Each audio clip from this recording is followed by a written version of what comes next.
नमस्कार मित्रों, मैं कमलेश जांगिड़ आप सभी का आपके अपने YouTube चैनल इंटेलेक्चुअल में स्वागत करता हूं। तो कैसे आप सभी? आशा करता हूं कि आप सभी मज़े में होंगे और अपनी पढ़ाई है वो भी सुचारू रूप से कर रहे होंगे। दोस्तों, हम अध्याय नंबर 2 कर रहे हैं अभी, और उसमें भी हमने गुप्त साम्राज्य के बारे में काफ़ी हद तक पढ़ लिया और जो समुद्रगुप्त प्रमुख जो उनका राज्य था उनके बारे में हमने लगभग सारी बातें कर ली। आज हम उनके बेटे और उसके जो आगे के जो राजा होंगे उनके बारे में जिक्र करेंगे। लेकिन उससे पहले आप हमारी वीडियो को लाइक और शेयर करना न भूलें, और यदि पहली बार आपने हमारे चैनल पर विजिट किया है तो सब्सक्राइब भी ज़रूर कर दें। तो चलो बिना किसी देरी के आज हम शुरुआत करते हैं। जो आज का हमारा टॉपिक रहेगा वो रहेगा चंद्रगुप्त द्वितीय। क्या रहेगा? चंद्रगुप्त द्वितीय। कल हमने गुप्त साम्राज्य के बारे में पढ़ा था। क्या बताया था? गुप्त साम्राज्य की तो स्थापना वो श्री गुप्त ने की थी और उसका उत्तराधिकारी हुआ था घटोत्कच, और घटोत्कच के बाद में चंद्रगुप्त प्रथम आया था, और चंद्रगुप्त के बाद में क्या आया था? समुद्रगुप्त। आज हम पढ़ेंगे चंद्रगुप्त द्वितीय के बारे में। किसके बारे में पढ़ने वाले हैं? चंद्रगुप्त द्वितीय के बारे में।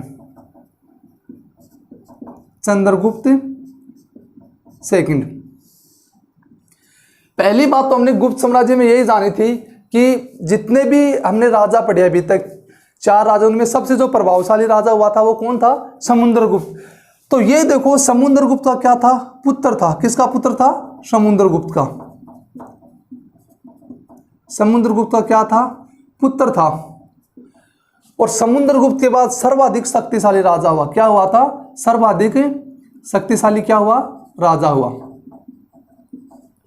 देखो, पराक्रम तो था ही, शौर्य में किसी प्रकार की कमी नहीं थी, लेकिन इसके अलावा बुद्धिमान में बहुत ज्यादा था। किसी भी काम का, कोई भी काम करने के लिए अपनी बुद्धि का ज्यादा प्रयोग करता था। अरे अगर ताकत ही तो जरूर थोड़ी हो, चलाक भी आदमी ना होना जरूरी है ना। तो यो क्यों कोई भी काम करता तो चलाकबाजी के लिए तो काम में लेते।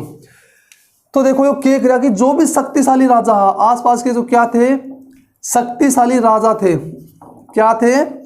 शक्तिशाली राजा थे। उससे क्या कर लिए? वैवाहिक संबंध स्थापित कर लिए। तो देखो क्या क्या इन्होंने वैवाहिक संबंध स्थापित कर, और जो शक्तिशाली राजा थे उससे अपने संबंध क्या कर लिए? मजबूत कर लिए। इसके चलते पहले तो इन्होंने क्या किया? अपना खुद का विवाह किया। नागवंश की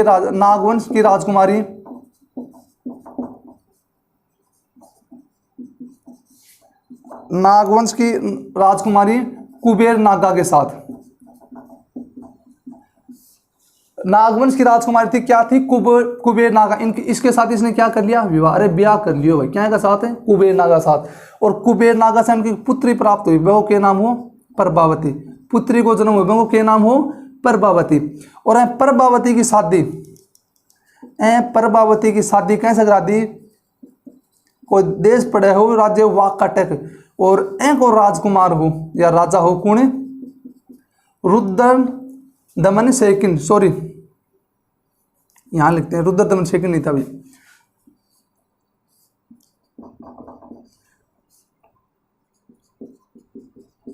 रुद्रसेन था द्वितीय।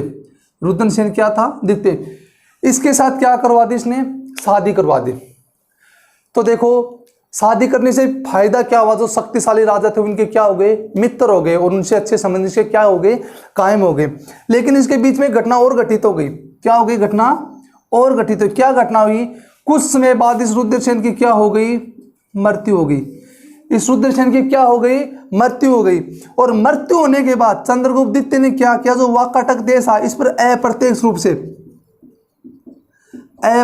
से क्या कर लिया? अधिकार कर लिया। क्या कर लिया? इस पर अधिकार कर लिया। ठीक है। अधिकार करने के बाद पहला काम क्या किया? इसने उज्जैन को अपनी दूसरी राजधानी बनाया। उज्जैन को अपनी क्या बना दिया? दूसरी राजधानी। किसको बनाया? उज्जैन को। उज्जैन को अपनी क्या बनाया? दूसरी राजधानी बना दिया। वापस समझते हैं ये पूरा फंडा क्या था कि चंद्रगुप्त था वो किसका बेटा था? समुद्रगुप्त का क्या था?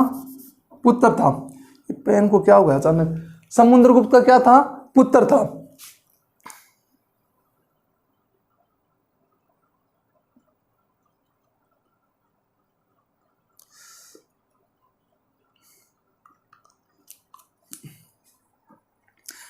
देखो किसका पुत्र था, समुद्रगुप्त का क्या था, पुत्र था, याद रह जाएगी ये बात।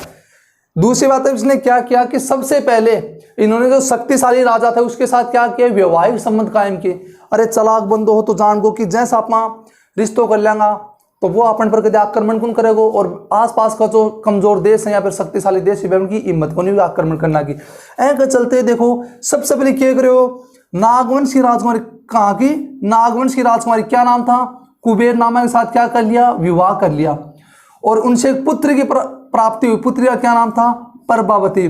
और प्रभावती की शादी है वो किस देश के राजकुमार राजा के साथ हुई, वाकाटक देश का राजा था, क्या नाम था, रुद्रसेन द्वितीय। इसके साथ इसकी क्या हो गई, शादी हो गई। शादी के कुछ समय बाद इसकी क्या हो गई, मृत्यु हो गई। मृत्यु होने के बाद इस देश किस पर, वाकाटक पर चंद्रगुप्त द्वितीय ने अप्रत्यक्ष रूप से क्या कर लिया, अधिकार कर लिया। अरे कहना का मतलब अप्रत्यक्ष रूप से जो बड़े वो राजा को नहीं हो लेकिन जो भी देख रेख को काम करते वो कहेगा आदेश पर हो, चंद्रगुप्त का आदेश पर हो। और है कोई फायदा उठा के देखो, उज्जैन ने क्या बना लिया, आपकी द्वितीय राजधानी बना ली। उज्जैन ने क्या बना लिया, आपकी द्वितीय राजधानी बना लिया। अब देखो फायदों के हो, उज्जैन ने द्वितीय राजधानी बनाने को, तो आपको फायदों देखो कि उज्जैन ने द्वितीय राजधानी बनाना को फायदों के हो, वो देखो। पहलो फायदो, उज्जैन के वो समुद्री रास्ता पर स्थित है, समुद्री किनारे स्थित हो, के हो समुद्री किनारे स्थित था। समुद्र के किनारे स्थित होने के कारण जो विदेशी व्यापार था वो क्या था, करना आसान था। दूसरा, पास में कौन पड़ता था, गुजरात पड़ता था। तो देखो व्यापार तथा गुजरात, समुद्री से विदेशी व्यापार होता था और पास में किससे व्यापार करता था, गुजरात से क्या करता था, व्यापार करता था। इसके साथ क्या हो गए, अच्छे संबंध कायम हो गए और इसका एक परिस्थिति का क्या उठाया, इसने पूरा फायदा उठा लिया। ठीक है, यहां बातें समझ में आ गई। अब देखो एक घटना और फिर, अब क्या करो, जो रुद्रसेन तृतीय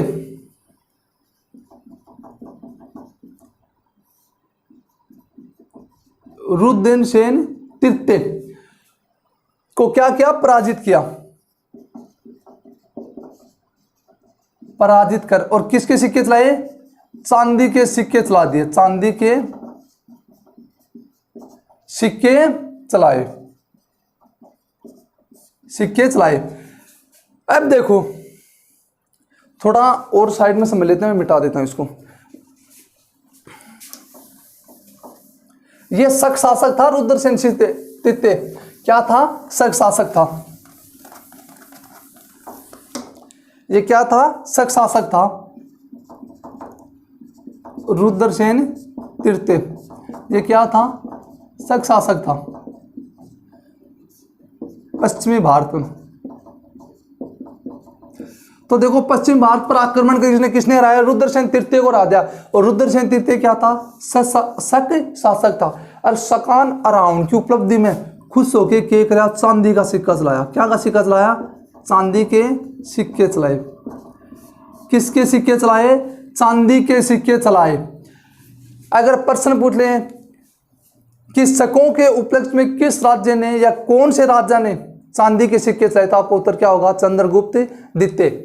ठीक है, तो इसके उपलक्ष्य में इसने क्या चलाए, चांदी के सिक्के चलाए। दूसरी बात देखो, कुछ विद्वान भी इसके दरबार में हुए,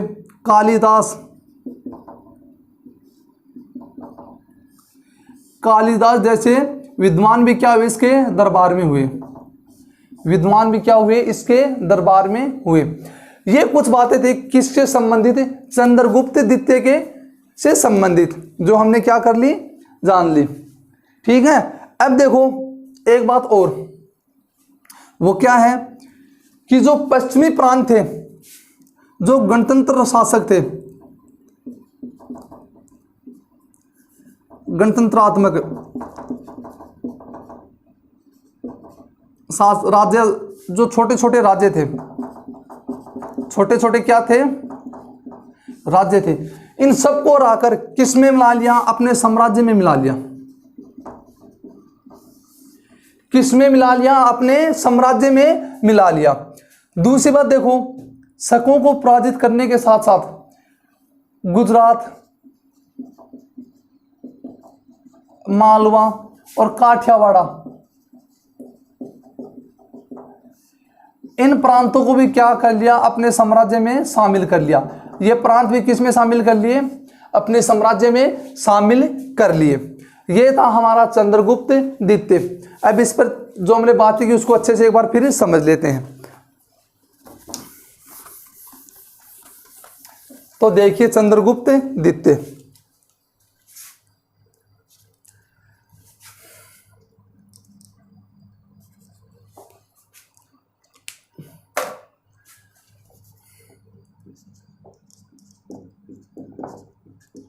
चंद्रगुप्त द्वितीय, मैं ऐसे लिख रहा हूं।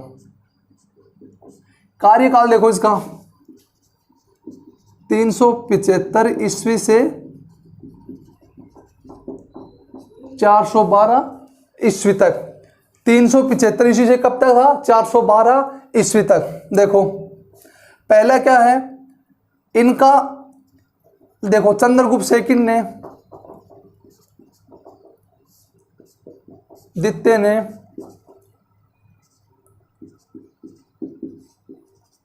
वैवाहिक संबंध कायम कर शक्तिशाली जो राजा थे उनसे अच्छे रिश्ते कायम किए। शक्तिशाली शासकों से अच्छे रिश्ते कायम किए, या मित्रता की मैत्रीपूर्ण संबंध स्थापित किए, मैत्रीपूर्ण संबंध क्या किए, स्थापित किए।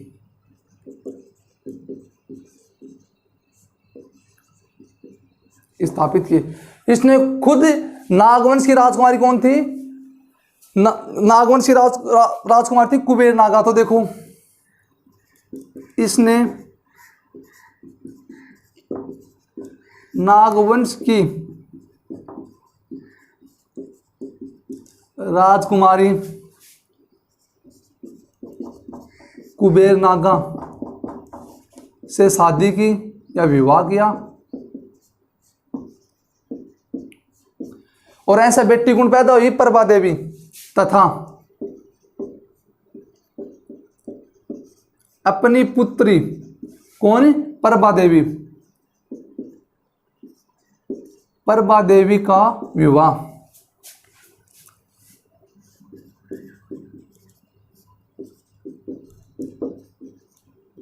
वाकाटक के राजा रुद्रसेन द्वितीय से करवाया। वाकाटक के राजा रुद्रसेन द्वितीय से कर दिया। ठीक है, बेबदावा के देखियो कुछ समय बाद रुद्रसेन की क्या होगी, मृत्यु होगी। मृत्यु होने के बाद वाकाटक ने क्या कर लिया, अप्रत्यक्ष रूप से अधिकार कर लिया। तो लिखो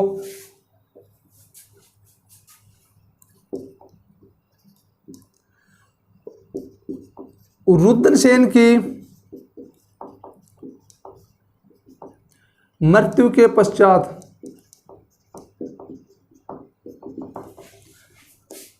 चंद्रगुप्त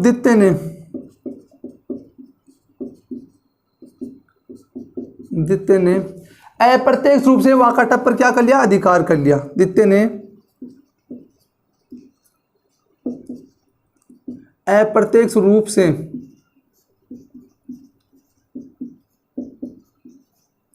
वाकाटक पर अधिकार कर लिया। क्या कर लिया, अधिकार कर लिया। और ये अधिकार करने के बाद क्या बनाया, उज्जैन को अपनी दूसरी राजधानी बनाया। तो देखो तथा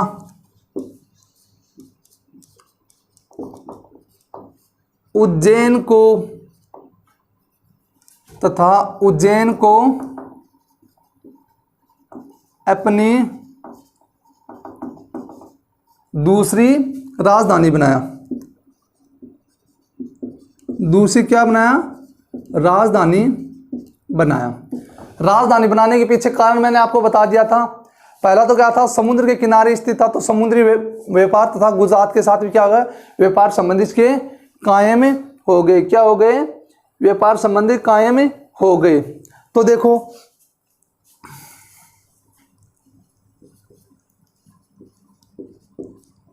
उज्जैन को राजधानी बनाने से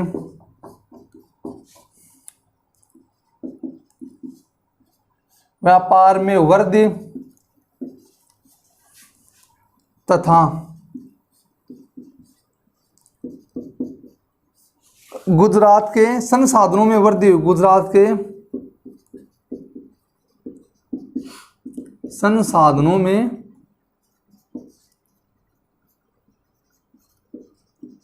वृद्धि हुई।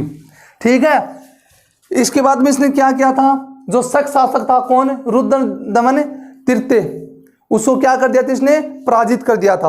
और उसके ऊपर इसने क्या चलाए थे, चांदी के सिक्के चलाए थे। तो वही बात लिखते हैं, देखो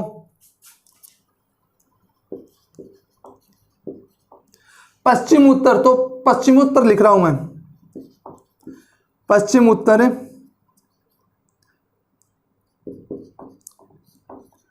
भारत पर आक्रमण कर शक शासक, कि कौन सा शासक है, शक शासक रुद्रसेन तृतीय को हराया। रुद्रसेन तृतीय को पराजित किया, पराजित किया। एक बात और देख ले भाई यार, जो भी रुद्रसेन है और बेटी को ब्याह भी कैसे करे हो, रुद्रसेन से कड़ेसी लिख दियो यो। लेकिन ध्यान रखियो, यो हो रुद्रसेन द्वितीय, यो कौन सा, रुद्रसेन तृतीय। ठीक, याद रखेगी ना। तो भारत पर आक्रमण कर शक शासक, पश्चिम भारत पर आक्रमण शक शासक रुद्रसेन को पराजित किया तथा इस विजय के उपलक्ष्य में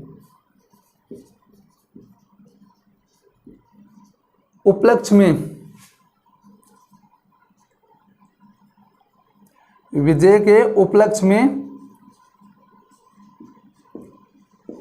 चांदी के सिक्के जारी किए। क्या किए, चांदी के सिक्के जारी किए। इसके बाद देखो क्या करेगा, मालवा, गुजरात और काठियावाड़ी पर क्या कर लेगा, अधिकार कर लेगा। क्या करेगा, अधिकार कर लेगा। एक बात और भी देखो, हमने बताई थी कि जो पश्चिम भारत में छोटे छोटे गणराज्य थे उसको हराकर क्या कर लिया था, अपने साम्राज्य में शामिल कर लिया था। तो ये बात भी देखो, यही लिख रहा हूं मैं, इसने छोटे छोटे गणतंत्रात्मक गणराज्य थे, गणराज्यों को पराजित कर अपने साम्राज्य में मिला लिया, अपने साम्राज्य में मिला लिया। और एक लाइन यही लिख रहा हूं मैं इसके आगे, मालवा, गुजरात तथा काठियावाड़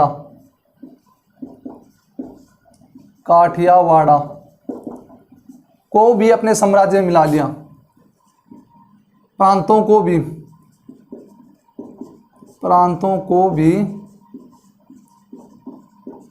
अपने साम्राज्य में मिला लिया। ठीक है, जल्दी से स्क्रीनशॉट ले लो। उसके बाद हम शासक पढ़ेंगे, दूसरा कुमारगुप्त, और उसके बारे में कोई ज़्यादा नहीं, 2-4 बातें याद रखनी थी। जैसे सुदर्शन जेल का प्रारंभ किया था उसने, ठीक है, और उसका कुछ वो मुद्राएं थे, वो सर्वाधिक मुद्रा भी जारी करने वाला वो क्या, शासक। तो आप स्क्रीनशॉट ले लो, उसके बाद नहीं पढ़ेंगे हम वो। ठीक है, चलो देखो,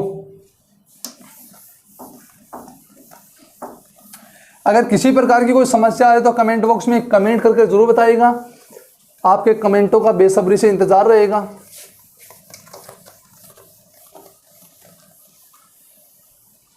अब उसका अगर प्रश्न आपसे आ जाए कि चंद्रगुप्त द्वितीय का मूल्यांकन कीजिए, तो आप क्या करोगे? अच्छे से कर दोगे। वीर योद्धा था, कुशल शासक था, मतलब ये 4-5 चीजें ऐसी हैं जो इतिहास के कोई भी राजा बारे में पूछे तो आप लिख सकते हो। सभी वीर होते हैं, तो वीर तो योद्धा था, कुशल शासक था, कूटनीतिज्ञ था, बहुआयामी था, ठीक है।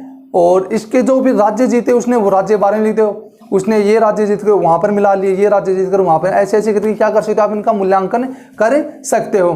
तो अगला शासक हमारा कौन सा होगा? कुमारगुप्त प्रथम। कुमारगुप्त प्रथम, देखो कुछ समझने के लायक खास नहीं, लेकिन देखो आप फिर भी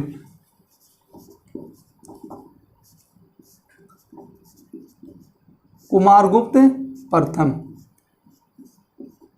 412 से 455 ईस्वी। 412 से क्या आ जाएगा? 455 ईस्वी। पहली बात तो ये देखो कि इसने ह्वेनसांग ने इसे शुक्रादित्य कहकर पुकारा है, द्वितीय कहा है। चलो ह्वेनसांग पढ़ा तो हमने, एक बात और भी याद आ गई, वो भूल गए थे तो वो लिख लो। क्या? कि चंद्रगुप्त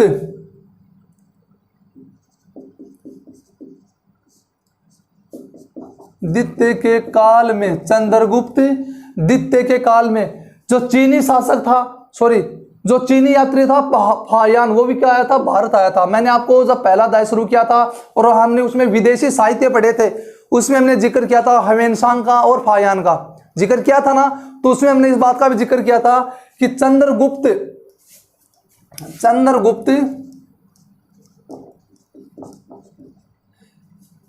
सेकंड के काल में चीनी यात्री, अरे लिखो लिखो क्या हो रहा है, चीनी यात्री, अरे के नाम हो? फायान। फायान भी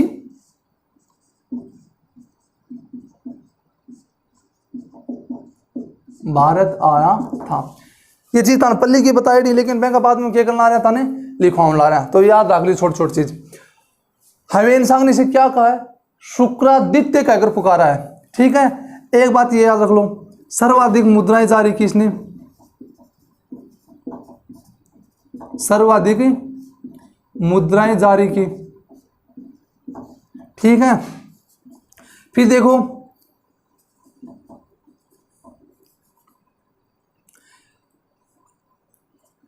सर्वाधिक मुद्राएं जारी की, और इसके काल में जो पुष्यमित्र थे, अंतिम समय हुआ ना, इसे मतलब शासन के अंतिम समय जो पुष्यमित्र थे उनका आक्रमण भी क्या हो गया था? तेज हो गया था। और नालंदा विश्वविद्यालय की स्थापना भी इसने की। तो लिखो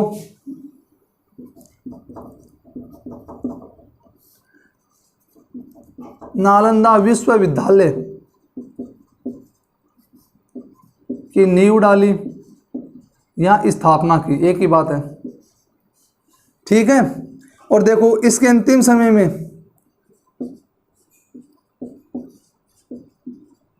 अंतिम समय में क्या हुआ था? पुष्यमित्रों ने आक्रमण कर दिया था। पुष्यमित्रों एक जाति है भाई, कहाँ आक्रमण भी क्यों हो? तेज हो गो, आक्रमण तेज हो गया था। और यह बात कौन बताओ आपने? स्कंदगुप्त का भीतरी अभिलेख जो अगलो शासक पढ़ांगा आप कौन है? यह जानकारी क्या नहीं मिला आपने? स्कंदगुप्त के भीतरी अभिलेख से प्राप्त होती है जानकारी। जो स्कंदगुप्त है वो भीतरी अभिलेख अपन के बताओ है कि जब वो अंतिम टाइम आए, मतलब मरे हो, जस्ट मरना नहीं, थोड़ा कुछ समय बचे हो, साल 2 साल या फिर 5-6 महीना, तो वह टाइम में जो पुष्यमित्र जाति ही बाप को आक्रमण के कर दियो, तेज कर दियो। यह जानकारी अपन कौन बताओ है? स्कंदगुप्त का भीतरी अभिलेख। अब एक शब्द आया है नालंदा विश्वविद्यालय, तो इसके बारे में थोड़ा जान लेते हैं। किसके बारे में? नालंदा विश्वविद्यालय। नालंदा विश्वविद्यालय। तो पहली बात तो ये देखो कि उस समय ये शिक्षा का क्या था? सबसे प्रमुख केंद्र था। किस समय? गुप्त साम्राज्य के समय शिक्षा का क्या था, प्रमुख केंद्र था। देश और विदेश से हजारों छात्र यहाँ पर पढ़ने के लिए आते थे। अरे बहुत टावर देश विदेश में पढ़ने खातर आता। और जो प्रवेश हो वो क्या का माध्यम से हो, तो परीक्षा के माध्यम से। खैंड को मतलब है पहले परीक्षा ली जाती है, बाद में क्या होता, प्रवेश दिए जाते। आज के टाइम में कौन एडमिशन करा दिया तो प्रवेश होगा ना, पहले परीक्षा दी जाती है, बाद में क्या होता, प्रवेश होता। तो प्रवेश किसके माध्यम से होता था, परीक्षाओं के माध्यम से। और छात्रों तथा शिक्षकों की संख्या कितनी थी, लगभग 10,000 के आसपास। कितनी थी, 10,000 के आसपास क्या थी, इनकी संख्या थी। और इनके खर्च के लिए मतलब विश्वविद्यालय का जो भी खर्च होता वह खर्च खातर 100 गांव की आय के ही निश्चित थी। तो खर्च के लिए के ही 100 गांव की आय क्या थी, निश्चित थी। तो लिख लेते हम ये बात नालंदा विश्वविद्यालय के बारे में। तो आपको हेडिंग डालनी है नालंदा विश्वविद्यालय। नालंदा विश्वविद्यालय।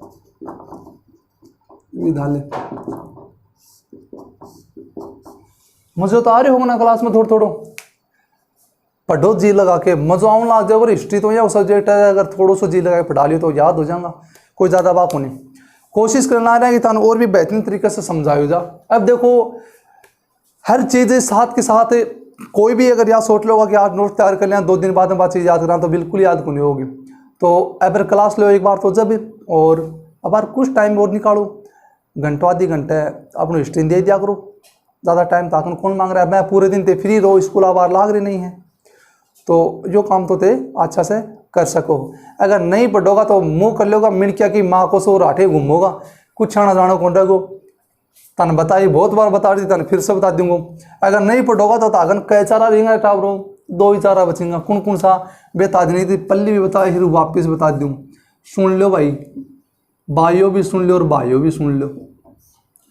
बायाकन भी एक चारों बचा गो, पहले तो लड़का सुन लो के चारों बचा गो तारकन भाई कट्ठे भी चल जाओ, चाहे अपना आसपास गणे गुड़गांव चल जाओ, दिल्ली चल जाओ, जयपुर चल जाओ, बड़े 8 से 10,000 रुपये की नौकरी की है, तैयार ही है भाई। कद्दी कर लियो, आज ठंड वाली कोई दिक्कत हो नहीं, आज कर लियो चाहे 2 दिन बाद में कर लियो। और भाइयों अगर ते भी नहीं पढ़ी तो के गिरोगी, सास रह जाओगी, सास रह जाओगी, के गिरना पड़ेगो, गोबर ही गिरना पड़ेगो।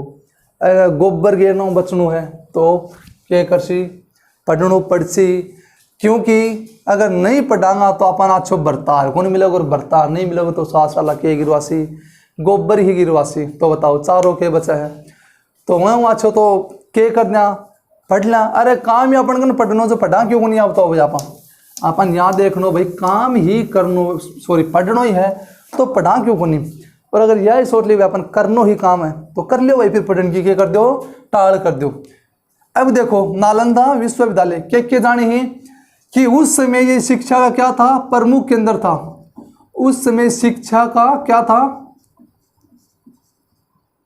प्रमुख केंद्र था। ठीक है, दूसरी बात क्या जानी, शिक्षकों तथा छात्रों की संख्या कितनी थी, शिक्षकों तथा छात्रों की संख्या कितनी थी, लगभग 10,000 के आसपास थी,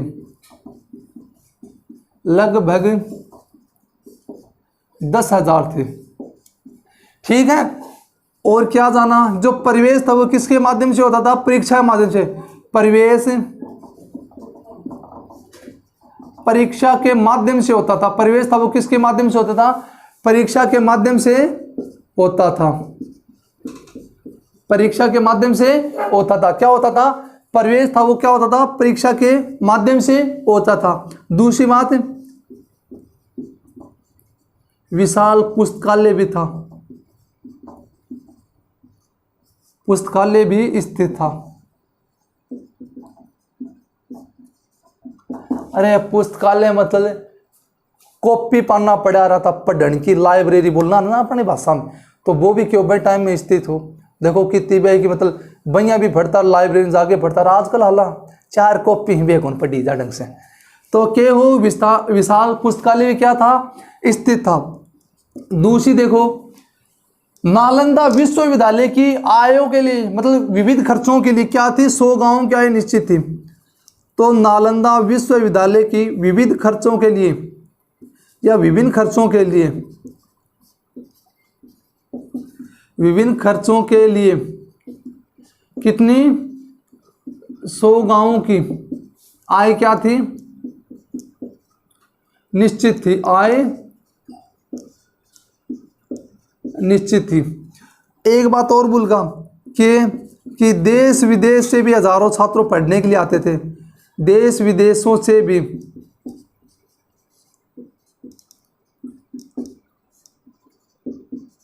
हजारों छात्र अध्ययन करने हेतु आते थे। अध्ययन करने के लिए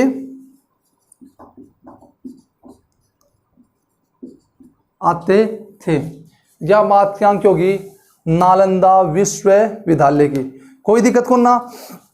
अबे आगे क्लास में आप क्या पढ़ांगा? स्कंदगुप्त के बारे में जानांगा आप कि जब स्कंदगुप्त राजा बने तो बैठ टाइम में सर्वाधिक आक्रमण हुआ ऊना का। प्रारंभ में ऊना का आक्रमण क्यों कहा? प्रारंभ होगा ऊना का आक्रमण का साथ देखो जो आंतरिक और बाहरी विद्रोह वो भी के हो बहुत ज्यादा हो। और फिर एक अलावा पढ़ांगा जो आर्टविक जाति है और जो नागवंश है उन्होंने भी क्या करो हो वह पर आक्रमण करे। लेकिन जितना भी आक्रमण है सबका सब क्या कर दिया? वो असफल करा। और एक प्रमुख बात आओगी सूरदर्शन झील के पढ़ांगा पा सूरदर्शन झील। तो सूरदर्शन झील को पूर्ण उद्धार या पूर्ण निर्माण भी कौन कराए हो? स्कंदगुप्त ही करवाए हो। तो ये बातें करांगा पा आगे की क्लास में। तो ठीक है बेटा ब्रो, ध्यान रखियो खुद को भी ताले घर का को भी। सावधान रहे, घर पर रहे, सुरक्षित रहे, अपना ध्यान रखें, अपने घर वालों का ध्यान रखें। जय हिंद।